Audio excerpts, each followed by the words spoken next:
Alors, j'ai commencé en fait, donc quand j'ai fait ma deuxième secondaire, j'étais en école classique.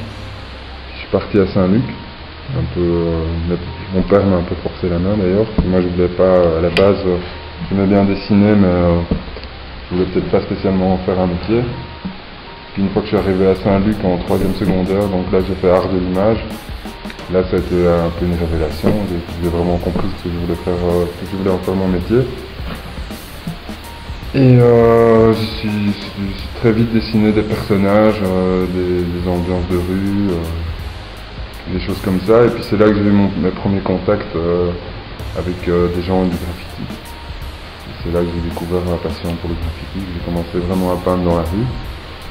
Et l'illustration, en fait, c'est venu bien plus tard, quand j'ai fini mes humanités. J'ai dû choisir entre je vais un peu répondre à toutes tes questions en même temps, en fait. Ouais.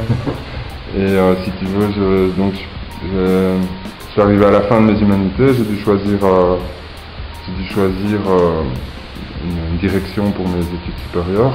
Alors là, je suis parti de Saint-Luc, je suis parti à la Cambre. J'ai fait 1 an de graphisme là, donc communication graphique. Puis j'ai remarqué après 6 mois que ça me correspondait pas du tout. Je trouvais que c'était pas...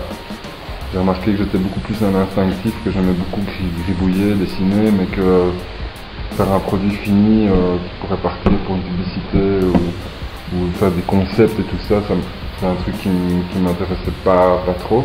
En tout cas beaucoup moins à l'époque, un peu plus aujourd'hui de nouveau avec le temps, mais à l'époque. Donc là je suis parti de là et j'ai fait illustration à Saint-Luc en supérieur. Et voilà, c'est comme ça que je suis devenu illustrateur. Et avec toujours en toile de fond le graffiti qui m'a jamais vraiment quitté, que j'en ai toujours énormément fait. Puis là j'ai commencé à bosser dans l'illustration, j'ai bossé pour des boîtes de pub, j'ai fait beaucoup de synopsis, de layout dans la pub, et puis ça m'a vite gavé en fait. Donc après ça je suis parti vraiment sur la peinture, et j'ai mis un peu l'illustration de côté. J'ai beaucoup peint, mais bon, l'illustration c'est vraiment c'est ce qui me fait vivre quoi. Donc les boulots, donc graphisme, tout ça, et moi en fait une des raisons c'est que j'aime bien ce qui est instinctif, donc je me sens beaucoup plus à l'aise à griffonner sur une feuille que par le média de l'ordinateur. Et puis j'ai 3 de mes meilleurs amis qui sont tous les 3 graphistes. Donc je me suis dit, je vais jouer sur la carte on aura toujours besoin d'un gars qui fait un dessin aussi performant, les programmes sont et seront. On aura toujours besoin d'un truc qui est de l'âme, qui parte d'un dessin pur. Donc je me suis dit, j'ai un peu chipoté Photoshop, Illustrator et tout ça. Et au-delà du fait que j'étais pas spécialement bon là-dedans, mais ça m'intéressait, mais d'avoir des amis proches qui faisaient ça, je me suis dit, je vais plutôt me contenter d'aller à fond dans ce que je sais faire, et de faire le dessin, de travailler en collaboration avec eux pour le graphisme justement, quoi. Donc voilà. Donc je pense que c'est un métier d'avenir. Je sais pas si c'est vraiment un métier d'avenir, mais je pense qu'il y aura toujours une place pour un illustrateur dans une boîte de pub ou pour un storyboard ou pour un film. Donc je sais pas si c'est vraiment un métier qui a de l'avenir, mais je pense qu'il y a des choses à faire dans ce domaine, ouais. Alors moi j'étais un peu à un moment gavé d'illustration, parce qu'à Saint-Luc c'est très axé sur l'illustration pour enfants. Donc il y a un moment j'en ai eu marre de ça, quoi, de dessiner des bisounours et des petits oursons, c'était bon. Mais non, ouais, je pense qu'il y a tellement de graphistes aujourd'hui, tu vois, ça a vraiment fait un boom. C'est ce que tu vas faire? Ben, moi non, pas tellement, parce que il y a beaucoup de graphistes qui travaillent sur ordinateur, mais il y en a de moins en moins qui dessinent vraiment, quoi. Enfin, ce que je pense, hein, peut-être que je me trompe, ouais. Mais je pense qu'il y en a beaucoup qui passent par le média de leur vie, qui prennent plus le temps de faire un croquis. Et je pense qu'il y a un moment où on va revenir aussi à quelque chose de plus brut, de plus naturel. Donc l'illu, je pense qu'on aura toujours besoin d'illustrateurs. Ouais. Quelle inspiration pour les graffitis? Dans le graffiti, moi j'ai commencé le graffiti en 93. Donc à l'époque on n'était pas encore beaucoup fourni en magazines, on avait 2-3 magazines de New York et tout ça, donc mes inspirations elles ont j'ai surtout calqué au début sur les gars d'ici, les gars comme Sozy, Erabé, Sheik Erabé, Biz, les Big Shots, un mec comme Arm aussi, qui était aussi à Saint-Luc. Et pour moi, ça a été vraiment une révélation le graffiti, quoi.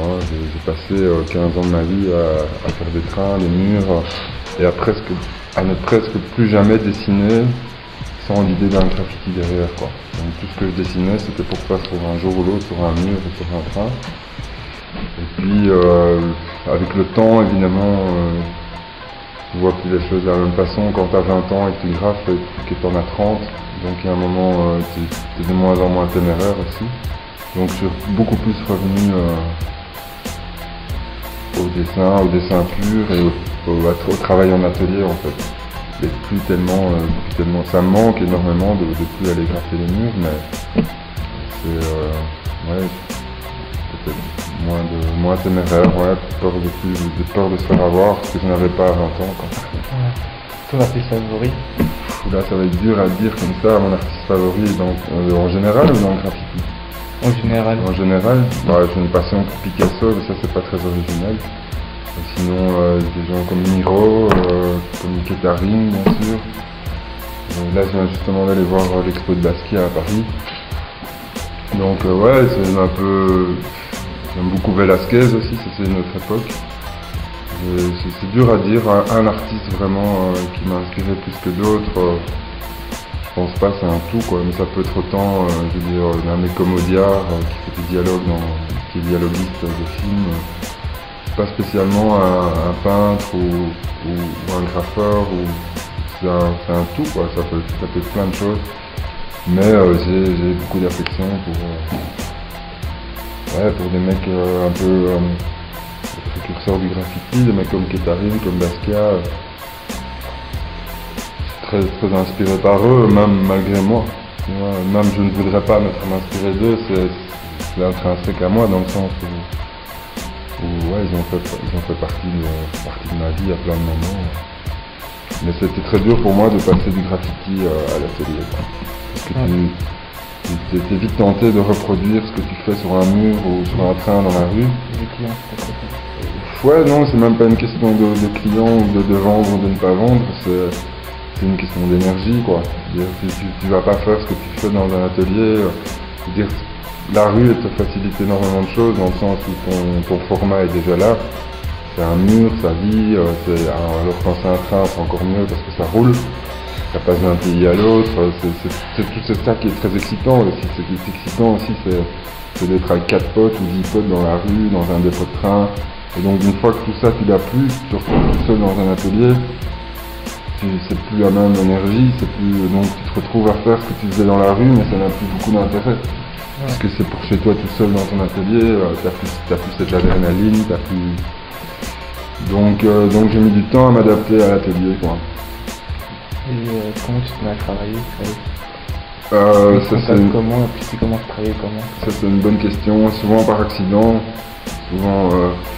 j'ai mis du temps à comprendre aussi que les idées elles viennent en travaillant.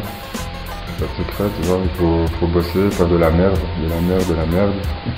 Puis t'es très content de ton travail, le lendemain quand tu reviens t'es plus content du tout.